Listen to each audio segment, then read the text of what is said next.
Good afternoon, everybody. My name is Adam Petricoff, and I'm the managing partner of VR Business Brokers here in Charlotte, North Carolina. I'm super excited today to continue our webinar series. And today we're doing something we've never done before. We are utilizing our very talented team here at VR. We've got Randy Mitchell joining us. More about Randy in a minute. But, we talk with people wanting to buy and sell businesses, both franchise, non-franchise, but many business owners take the franchise route. They buy into the right to operate a specific business structure for a period of time, growing it, hopefully making money along the way, and yes, paying a royalty to the franchisor of the concept. But even those owners eventually need an exit plan. So today we're going to discuss the life cycle of franchise ownership, the exit from potentially employment, corporate job, or another current operation that you're in that often precedes the step of owning a franchise. And then eventually, whether it's 5 years, 10 years, 15 years, the eventual exit from that franchise ownership itself. As I mentioned earlier, with me, I have Randy Mitchell. Randy, before I get into his bio, he is a personal friend. I've known Randy for probably close to over 15 years, and there's no one better in this franchising industry than Randy, both personally and integrity, and he's the kind of people that are really good for the franchising industry. But he is a longtime leader in the Charlotte small business community. He's helped thousands of people explore career independence through self-employment. He's a former Fortune 50 HR executive who's consulted in the franchise world since 2002. We won't call you old, Randy. We'll call you experienced. He loves working with folks who may be curious but unsure if business ownership is right for them. He's a certified business intermediary through the International Business Brokers Association. He's also a member of the Carolina, Virginia Business Brokers Association.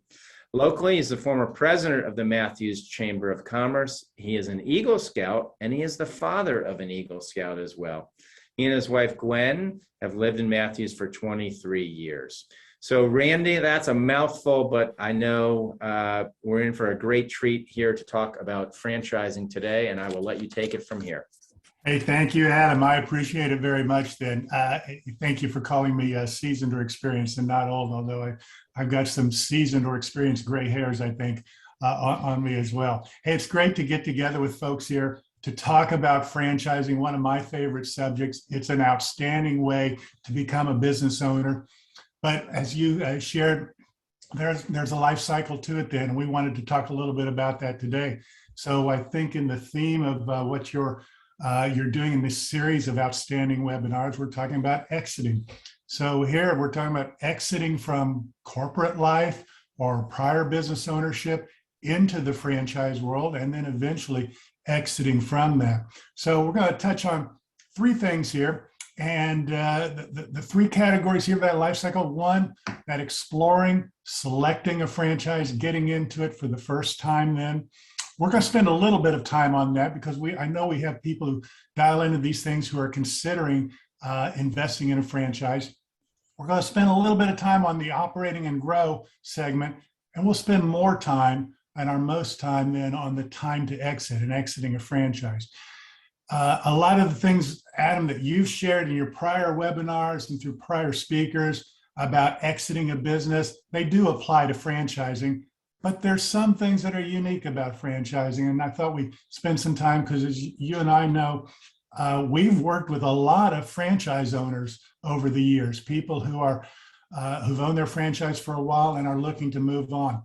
And Adam, I assume you're able to get some questions that come in and maybe relay those as they may come in then. Is there a particular place they need to be submitting those questions? Yeah, feel free, if you have any questions, to submit them to the Q&A section or the chat room. I'll manage both, and I will interrupt Randy accordingly. Very good. Outstanding. Let's talk first about the case for franchising, why people get into franchising in the first place, because it's not always obvious. And of course, the options that you have are much more than Subway sandwich shops and McDonald's there. But the concept is similar across all the franchises. So let's briefly talk about that. One, when you're getting into a franchise, you're getting into it for the systems that they provide. Systems meaning the way they do business, ways that they have refined, developed over the years, proven to work, replicated them across all of their units so that the French fries are cooked the same number of minutes every McDonald's that you go into then. You're buying those systems then. You're getting the training, and this allows a lot of people to get into business ownership without or with minimal prior experience. They're going to provide you with the training that you need. In most cases, in most franchises, they do not require you to have prior experience in their particular business then.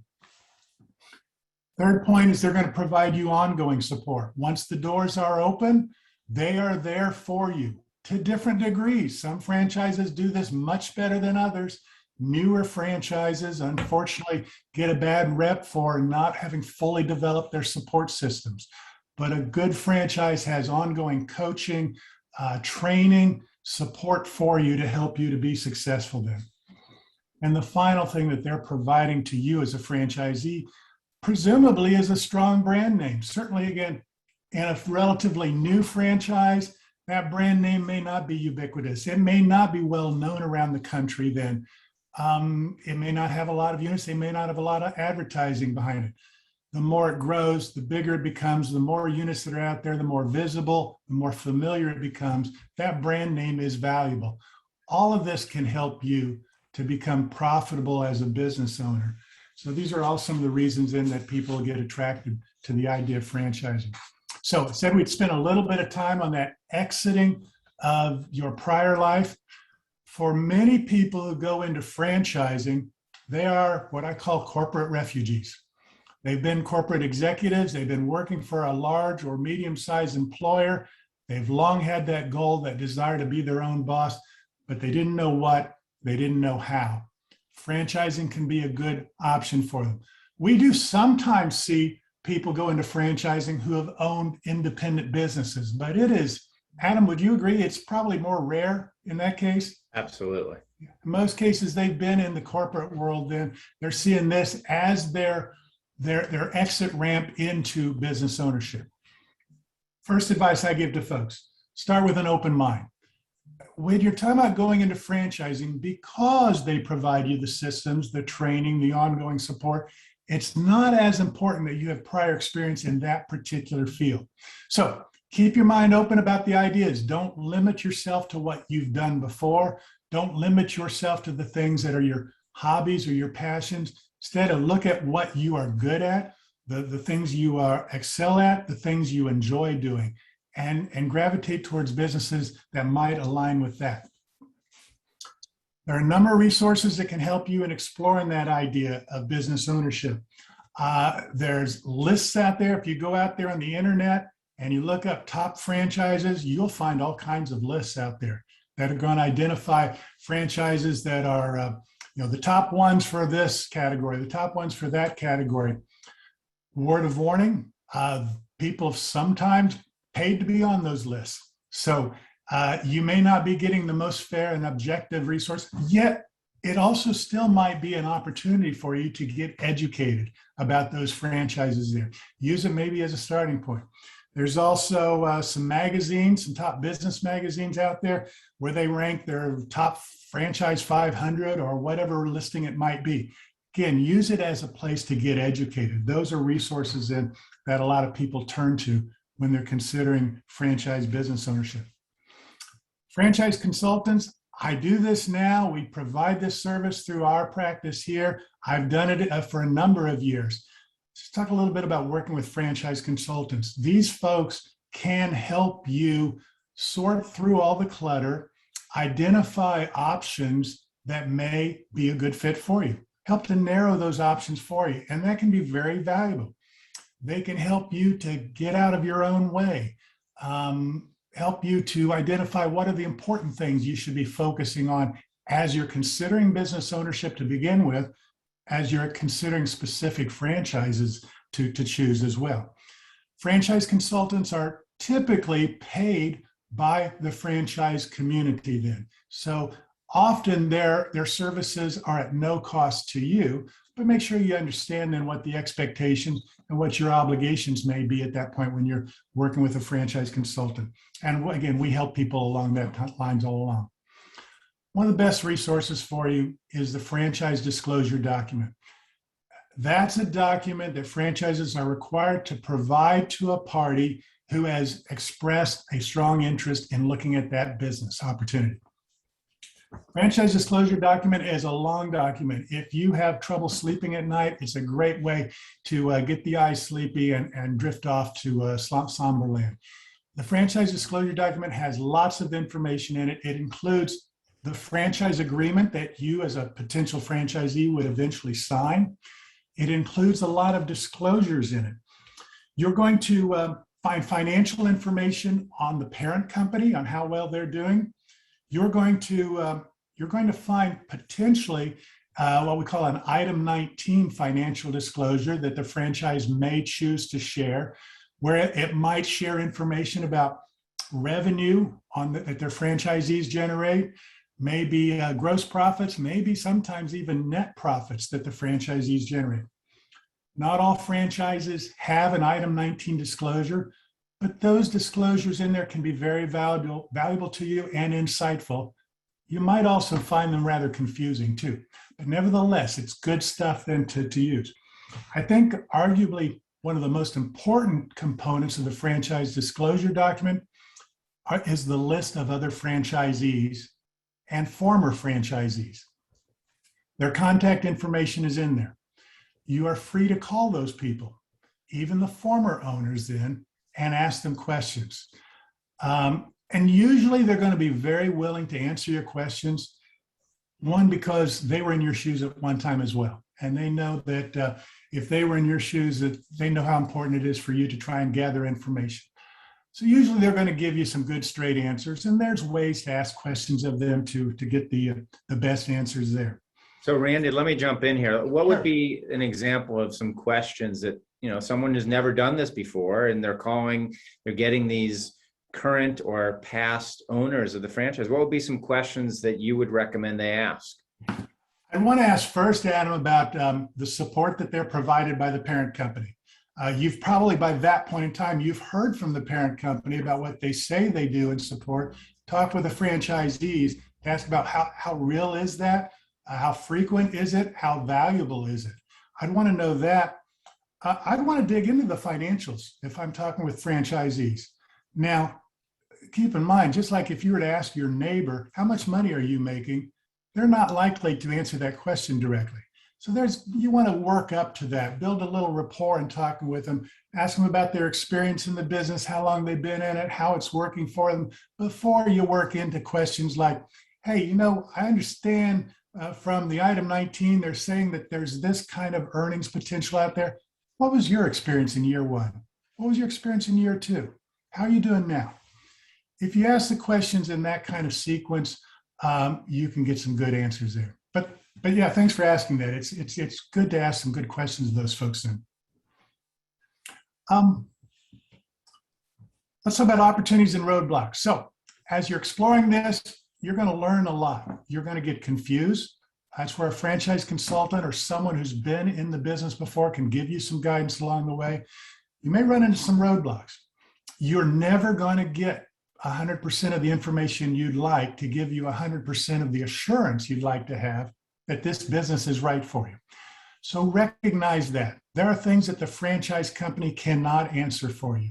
They cannot make earnings claims. They cannot promise you that you're going to make X dollars in the business. They can't. You're going to end up having to reach that conclusion as to the potential for your earnings on your own after talking with all the folks you've talked with, including franchisees. So never going to be perfect along the way there then. I also strongly recommend folks seek legal guidance. There are some great attorneys out there with franchise experience, and I would encourage folks who are looking at businesses in the franchise world, talk with a franchise experienced attorney. And not all attorneys have that kind of experience. But someone who has worked in the franchise world, they know how to look at the franchise disclosure document, the franchise agreement. They can counsel you on what might be able to be changed or amended in that agreement and what probably is not. Because keep in mind, the franchise is going to be reluctant to make any major changes in their franchise agreement for you because they've got dozens, maybe hundreds of other franchisees out there. And the last thing they want is for their franchisees to be belling up to the bar at the franchise's annual conference and to find out that each of them got a different deal. Yeah. So there's not going to be a lot of variance on there, but a good franchise attorney can help guide you then on what you can make adjustments in. Randy, before we jump on here, I want to Sure. two things. I want to make a nice call out to a good franchise attorney and longtime friend of both Randy's and mine. Steve Hockfield is on this call, and we appreciate all the support he does to support the franchise community here in town. But the other thing I wanted to do was share with everybody my experience. Many of you may not know, VR is a franchise. I have gone through this entire process that Randy is talking about. I've called other franchises, both in the system and who had left the system. I went and visited two of the offices outside of this market. I wanted to talk to them face to face. I spent the time and money. I cannot stress to you how important that is to really talk to the fellow owners, current and past.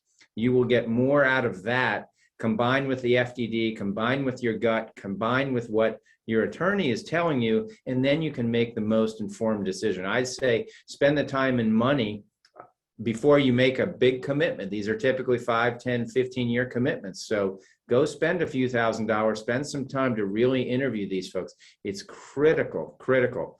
But the other thing I would say is, all of the publicity on franchising goes to many food, McDonald's or Subway or et cetera. There are so many business services. There are so many services. There are so many providers that you use maybe for your home, an HVAC company, a window cleaning company. There are all kinds of business to business services that I guarantee you don't even know exist. And that's where consultants and other things like that can work with you to figure out what are your strengths and weaknesses and help you find something that you just may not know about. So I just wanted to give my personal experience. What Randy is saying, it brings back deja vu because this is real, and it's really important to make sure you have friends along the way and good legal advice. Great point, Adam. I appreciate that. And you're right. Thanks for reminding me on that. There are so many options out there, many, many more beyond fast food then. And to think a business brokerage business can be a franchise. And we've come across all kinds of franchises. And you and I have helped people sell franchises in all kinds of diverse fields. And I can think right now, only one of them might have been in the food business at the time. Then now that I think of it, that so many were in so many other areas then. Let's touch briefly on operating the franchise. So you found the right fit. You started the business then. You've gone through the training. Day 1 is passed. Day 10, day 30 is passed. And on we go then. So let's talk about what this takes. So there's a ramp up period of time. You've gone through that training then. You've got intense support, most likely from the parent company then working with you. In some cases, maybe they've assigned a local coach who'll come out and work with you in the field, making sure that you're following the system and following the process then. So that ramp up period, they're usually there with you very close in then. The ongoing support, there may be, as I mentioned a while ago, annual conferences that you go to, maybe quarterly meetings as well. You get to talk with other franchisees whenever you want. How's your day going? I ran into this issue. What was it like for you? Have you ever dealt with that? What lessons can I learn from you about your experience? So these kind of things, you get this ongoing support. But inevitably, and I've seen this happen with so many franchises, you get to a point where, and it's often about after 3 years is what I've observed, Adam, is that you can't live with them, you can't live without them. I can do this business on my own. I really don't need the franchise's support. Now, every one of those franchisees would admit, I couldn't have started this business without the franchise, or I couldn't have grown it to what it is without their support, but I'm okay now. And that's just that kind of relationship that many franchisees have at this point then. I can do this on my own, but I'm still obligated to the franchisor. So, and you're still benefiting from them, especially if it's one that has national advertising associated with it, a well-known brand name, maybe strong technology support. You're still benefiting from them. But anyway, people often reach this point then in the life cycle of their franchise. And many people start to consider, how am I going to exit this business? Now, when you're going to exit the business, it's up to you when you want to do this then. But you got to consider a lot of factors, including what alternatives you have and what the franchise agreement allows you to do.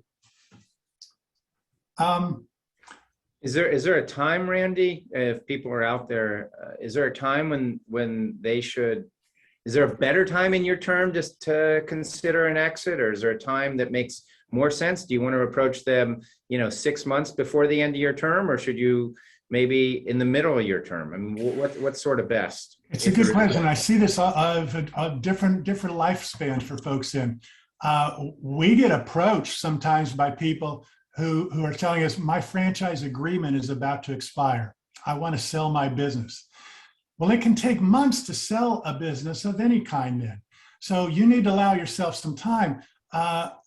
My encouragement to folks is, if you've got an active, a profitable business that is a viable business to sell, whether it's a franchise, if we're talking about a franchise here, you need to come to us at least 9 months before your franchise agreement expires, to allow us some time to be able to work with it, to find the right buyer, to go through the steps necessary. We've had people who come to us with 3 months left in their franchise agreement, and we did find a buyer. But hey, we don't want to raise your expectations there about what is the normality there on that. It can take a while. The key thing is also, you need to do it when you're ready to sell. Physically, mentally, you're done. You're ready to move on. That's the time to sell the business in. And you don't want to wait too late into that life cycle, near the franchise agreement, franchise term end, because then you might be faced with that very difficult choice.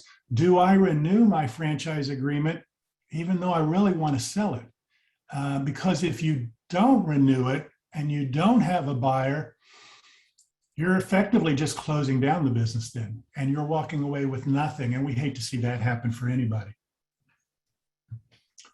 Let's segue here. Let's talk about what I want to spend most of our time on, and that is exiting the franchise. You've owned this business for 5, 7, 10 more years. It's growing. It's profitable. It's time to move on, though. You don't have a family member that you want to pass it along to. You're ready to go do something else, whether it's retirement, whether you're just burned out, whether you have another opportunity to do that. So we're going to spend most of our time here. Number one, know the options and limitations that have been placed before you. The franchise agreement that you signed 3, 5, 7, 10 years ago, that's going to dictate a lot about what you can and cannot do here. Go back and read that transfer section of that franchise agreement that you may have skimmed over way back when you were excited about getting into the franchise. See what limitations it might have in there, because it's going to describe for you what they do for you, what they require of you, and what your options might be. So, and that may also mean talking with someone at the franchise company then to make sure you're up to date on any other expectations that may have changed since you got into it. Now, one of the things that should be spelled out in your franchise agreement when it comes to transfers, that's what we're talking about when we're talking about selling the business to someone else, there's going to be a transfer fee. That could be $5,000, it could be $10,000, sometimes much greater than that then. It is a transfer fee. I see sometimes those franchise agreements are very specific that the seller, that is you, the franchisee, pays that transfer fee. Other times I see it's open-ended. It could be the buyer, it could be the seller then.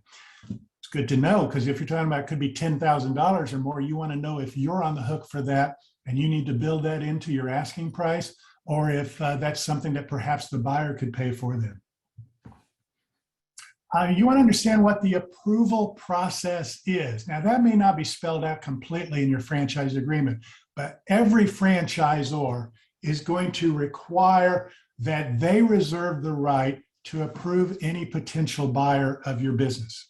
The reason is they want to make sure that that person is up to speed to be able to run that business. When you first applied to become a franchisee, you went through an approval process. You may not remember that, but they wanted to make sure that they were selecting the right kind of people there then. When it comes to selling and transferring the rights to operate an ongoing franchise, that is especially one that's being run well, that franchise is going to be particularly picky. Now, they usually don't want to stand in the way of a successful transfer. As long as that new owner meets their general criteria, they don't want to stand in the way and prevent you from moving on. It's not in their best interest to retain a dissatisfied or disgruntled or no longer motivated franchisee. So it's in their best interest to help you move on. Plus, it creates a good reputation for them among the remaining franchisees. So, because those remaining franchisees are going to want to know, hey, you sold your franchise. How cooperative was the parent company when you went through that? Because I'm thinking about doing it too. They want you to be able to share a good story that you had about how cooperative they were, how smooth that process went. So it's usually in their best interest to help you out there then. Hey, Randy, we got a question in the Q&A chat. And Sure. again, I want to encourage you to submit a question. You mentioned something about approval from the franchisor. So for those who are on this webinar or watching this in the future, what are some of the things that a franchisor will seek in advance of an applicant to become an approved candidate? Appreciate that question. They're going to want to make sure you're a good fit for the business. And again, that doesn't necessarily mean you have prior experience, but good management experience. You're the people person that they need for that kind of business, maybe marketing experience. They're going to want to understand your background. And they're going to be even more scrutinizing on those factors, on that fit issue, because you're acquiring an existing unit that, for our example purposes we've been discussing, is operating well, has customers, making money. Then they may even have even higher standards on that fit to approve you as a new buyer of a franchise than they were when you would start out in the franchise and you're starting out from scratch. So fit is important. Financial strength is going to be something else they're going to look at. They want to make sure you have the money, not just to buy the business, the money with the working capital, continue to operate that business and invest in the marketing that it takes to grow the business even further. So they're going to look at that closely then, and they probably have some specific criteria there. I think the next thing is that they're going to want to make sure you have that ability and willingness to follow a system. Not all entrepreneurs can follow a system. They're used to creating their own. Franchising is all about following a system that somebody else has created. When you're buying an existing franchise, again, the stakes are a little higher. The expectations are a little higher from the franchisor's perspective. They want to make sure that you're willing to follow the system and you're not just buying a business that you're going to operate your way. They want to make sure you're understanding you're buying something, it's making money, it has cash flow, but it's doing that because that prior owner had been following the franchise's system. Does that help with that, Adam? Yeah, it's great. Thank you. Good. Let's talk about how the franchisor may, or in some cases, may not assist you. Most franchises, especially young ones, their DNA is to bring in new franchisees. And they do that left and right. They're bringing in new franchisees, helping them to get started. They're wanting to grow the number of franchise units they have out there. It is usually not in their makeup to help you sell your existing unit. Now, in some cases, more mature franchises where they've sold most of their territories, yeah, absolutely. They have often a resale department who will help you sell the franchise. Still, even when that is present, they are not in your local market. They're not in your local market advertising the business for sale in the local market, meeting personally with local potential buyers and screening them or vetting them. Usually, they're not advising you either on what price you should ask for your business. They are usually wanting to shy away from looking at your financials for fear of being held accountable for what those financials documents say. So usually the franchise, if they do help you in advertising your business for sale, they will just put the word out there to their network of franchise consultants and let them know, we have one of our franchise units in Charlotte, for example, is for sale. And they'll leave it up to the market to potentially send them leads. And those leads, in most cases, will be just sent to you for you to talk with and vet and explore. So you want to understand thoroughly what will the franchise do for you. In some cases, they'll provide you a lot of help in helping you to sell the franchise. But in most cases that I've come across, it's just not in their DNA. They're wired to sell new units, not to help sell existing units. Who's going to be a likely buyer for your business? It may indeed be that corporate refugee that we discussed a while ago. Someone who's coming out of corporate America, they're looking for their first business to own. They like the idea of systems, processes, training, support in a franchise, but they really like the idea of one that's already making money. And for those folks, buying an existing franchise can be very attractive. That may be one of your likely new buyers. Honestly, another likely new buyer of your business is another franchisee. It really is. We see that a lot. Franchisees will buy each other's franchise units in. Here's the interesting thing, though, that I've seen. I've seen a lot of, and Adam, I know you've seen this too, where folks had put the word out to their fellow franchisees that I'm thinking of selling. Does anybody want to have an interest in buying my unit? And no one wants to do that. No one steps forward until the business is listed publicly for sale. And whether it's through a broker like us or through someone else, then some of those franchisees might step forward and say, well, hey, now I didn't know you were serious about it, or now I feel like, gee, I better take advantage of this opportunity while it's out there.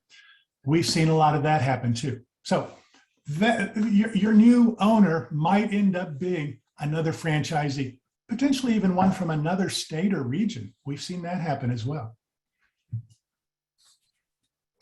I've alluded to this, franchisor versus a business broker to help you sell the business. If your franchise company is relatively young and new, they probably do not have the infrastructure or support system to help you sell your unit then.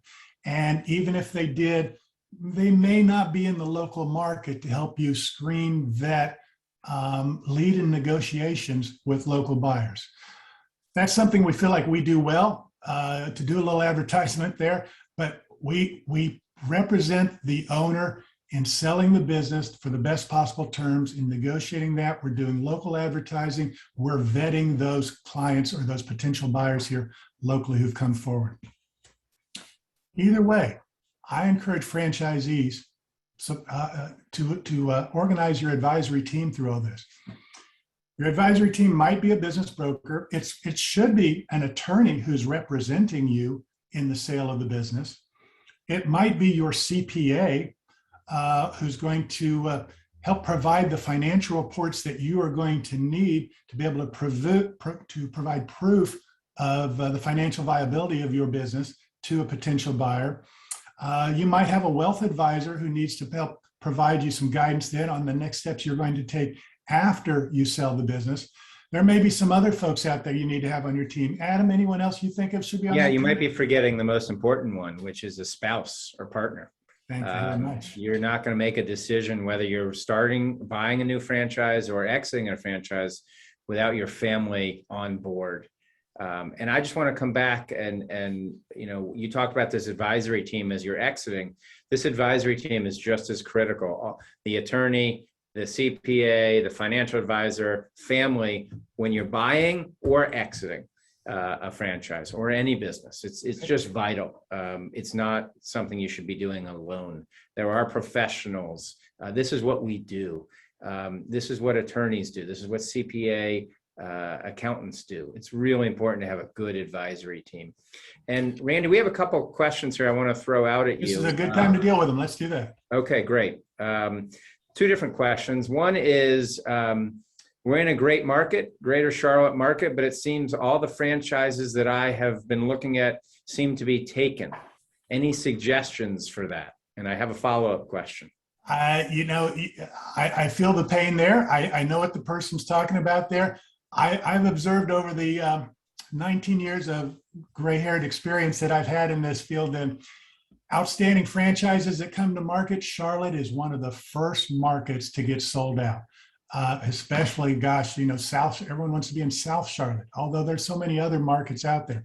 So Charlotte often gets taken by some of the great, the new franchises out there. I would encourage folks, though, to be, back to that one piece of advice I gave, be open-minded. There are other opportunities than the one or two that you had identified you thought would be a good fit for this market. There may be some other options.